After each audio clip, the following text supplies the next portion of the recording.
whakatala whātu le nei fo ia so fau mai Samoa, ai o le tautua lau Samoa Entertainment TV, le malu o whaafonga mai New Zealand, au se talia mo whelawala lo langi o le ema o mai e tātou whaasalaunga, i alo maia o le tautua le nei, whai pea a lau Samoa Entertainment TV. Ua whaatasia nei a fio anga le tumalo sa tupa i te isawa i le lato ulua i sel-selenga, po o le whaalinga o loa o le tamau a inga i tāu mafa, ma o loa la langa e pe o fua o whaatu anga mga anuenga tau lima tina.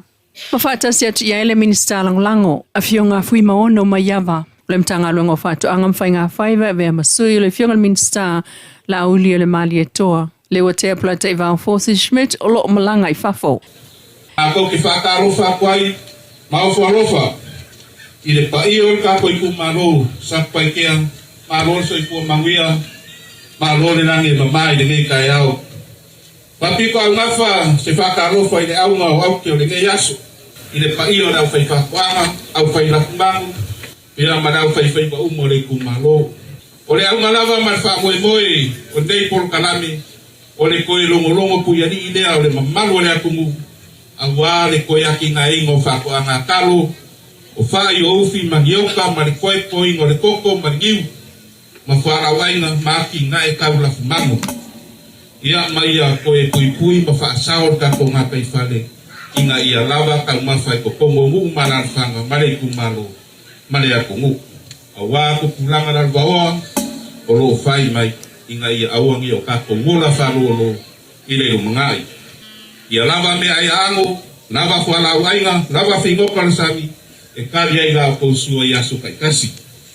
Ia karuai au ngā lea whakua whakingo lea se kou uruai se renga i kongo re kako i kumaro ngei. Kasi ngei i anga wakau ar kako vaenga whapwhai. Lea sa kakaro ai vai kaimi o sawalia fo i ala. Ia ta au i ngā pai se kua lalo ar kako vaenga whapwhai. Ia kasi ngei o ngā wakau. Inga ia whai i uruai se renga i ko kongo i kumaro ngei. O te karo foi lea sa ko i ngā kua lea kua lo whae au mai se rau lau whapengei ia ka kou lau lua sira whai ai. Ia i lenge yaso mar ka kou wha moe. O lea rāua ia i lenge yaso mar ka kou wha moe. O fio anga o le tu malo lo whai el se selenga i sa tupai te ai savai. E au fia i mua sula pito na u sa tu fia ma vai ngā. Ele o mautinoa tonu i le taimi nei le aso. E usua le fono muli al parlemene o le nei tausanga. Talu e tolu aso lea o whela wai, o le aso sfuluiva, o le aso lufulfa, ai o le fo'i wangia mai li poti o le aso sulfitu o le masina nei, peitai. I le tali mai e le fionga le fonga whetalai o le mota, papali i li o ta euma spau. Ina o tātou whesilingia le tai ona leila, mo le taimi mautu, o le fono muli o lua wha. Ana ia saunua, o le so e whaatoa wheilo i ai ma le fionga le palemia, fia mena o mimita afa, ma watu i ai le aso sulfitu e fua i le kapeneta. O le fono le al palemene, na ta ua le sui o le ofisa o whainga palota i le tātou talanoanga. O loo talo sia, le talanoa inai, o le isi vahenga o le teuteunga le tula fono o whainga palota. O le tula fono le o whainga palota, o pāsia le salamai i lungo sota inga tele vave o tangata, peitai. O isi vaenga o lo talo sia e Samoa, i Amerika, New Zealand ma Australia, i nao o ane ia, i le vaenga o le teuteunga e mawhai e loa o na wha mautu le palota mai, o la tau lea o lo whai mai le tautua mamau. O whono muli fo ia e maasani o na avane ai ma tala wha o popo tupe wha sosoa, pe ta e wha ato ai loa fo i le nala asanga, pe a wha mautu mai le aso le whono muli al palemene, i le umane ai o le whelo inga le whonga whetalai, ma le palemia i le so. Ini se o tala o whaase e atua i nei le SVSG e ngalue ina mai tala vou o Samoa, o se tonga fiti wa ai mamao mo le whaamuta ina lea o sawanga whaasanga i tina ma whanau tātua tunu. Wafu aia o onga whaapitoa mo le taimi mua o tala vou e to se fulu, na fili mai e awa o ina i awala e la e tau te whaatala no ai isi tala vou wa fia i soli tu la fono. Ile umane o le vaiaso o lea o onga na whaatupe le malo o Britania ai whaafoefoe ele fionga ngalu malemana Ronald E. ma le fionga Jacinta Fido Matalano ai talavou ia i le ese fo'i o lātou langona masuinga wa iai i le umane o le polokalame. Ai au tasi umalava lātou i le anganga o le fia fisosoani i le aunga o le manaonga o le SVSG.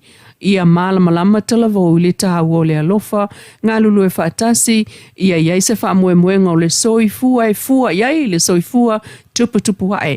Ua lātou tu whaatasi fo i se taiala, e lima taitaina ai talavou nei ua whaau i le asoana nafi. I le whaatinonga o le lātou ngā ruenga, o le whaalongo, whaatalanoa, malama ia afianga o le talavou, ua afia i soli tu la fono. O ngā lue whaatasi ai le SVSG ma le whaamsinonga, e ala i le whaase e ane o talavou ua afia le tu la fono, e mafuta ai ma talavou ia wa iai to mai whaapitoa, a le SVSG e whaasoa ma fisosoani ai i le vaenga o lātou tupulanga talavou ua whaina i sa wanga o le mawhau, tino ma le anganga, ai o lātou ua maua e fuala au whaasaina o langa a o mua soifua. O le isi i tū le e pe ona saunu o le prestene o le tō manga, le fionga sili ni ulina jang. O sa wanga le ua tele a iti nā ma whanau la uane i le lotoa, e a fua mai fuala au whaasaina. E nisi o tala nei meane ua whaato ai atu se wha atau ngā iPad a seisi atu oe. O ta ua le tātou paanga e ono iPads fau lava a lea onga le All Saint Anglican Primary i Malifa na ngā hui el pō na pō. E leo le taimi mōmua le ua talepe ai tangata i tutonu lea onga lea mga oi ana mea tōtino.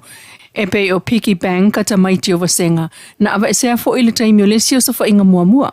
Pei ta elo sa whainga wana po iPads 4 e le i whaau ngā ina o le mea lofa lea onga mailan whapaanga ma Australia. O nā mea tōtino e le whaingo fio na whaatau pe maua e sea onga i le tala tātou paanga e sōtanga i lea onga. Ai mō le taimi nei e lanta i le tolu se lauta maitia onga le vasenga muamua e le vasenga malu. E iei fo i mala nā onga whaataitai, lea ua tatala i awa noa mō le stala o whānaua onga whaataitai. Ai o le oso whainga o le whalea onga le All Saint Anglican na pō, ua whaia ne i eisu e ngā leo, pe ona tā ua le tātou paanga. Ai o le whautuanga masani e whaitete o le vaitau a Sofia Fia, ia maua e a inga ni malo longa file mu ma le fia. Lau Samoa Entertainment TV malana tautua mai Samoa nei fo iaso whapopunga le aswa tai au mantua le Wendy's Design mo so la e pe au mai Samoa.